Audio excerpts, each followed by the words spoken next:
కనిపించని దైవం కరుణిస్తుందని వెళ్తే కనిపించే జలాశయం కాలయముడై కబళించింది.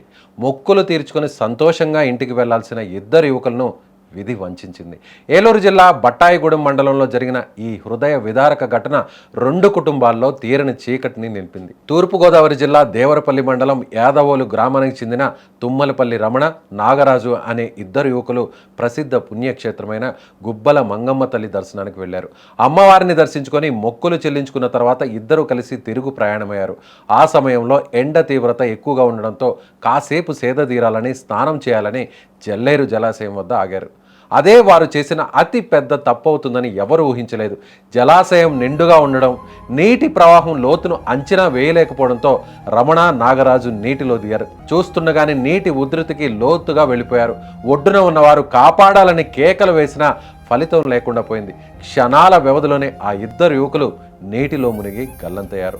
మృతుల్లో రమణ వయసు 32 ఏళ్లు కాగా నాగరాజు వయసు 34 ఏళ్లు. రమణ వ్యవసాయ కూలీగా పనిచేస్తున్న కుటుంబాన్ని పోషించుకుంటుండగా నాగరాజు తాపీ మేస్త్రిగా పనిచేస్తూ తన బతుకు బండిని లాగుతున్నాడు. ఇద్దరు రెక్కాడితే గాని డొక్కాడని నిరుపేద కుటుంబాలకు చెందినవారు కావడంతో ఆ గ్రామం అంతా ఇప్పుడు కన్నీటి పర్యంతమవుతుంది.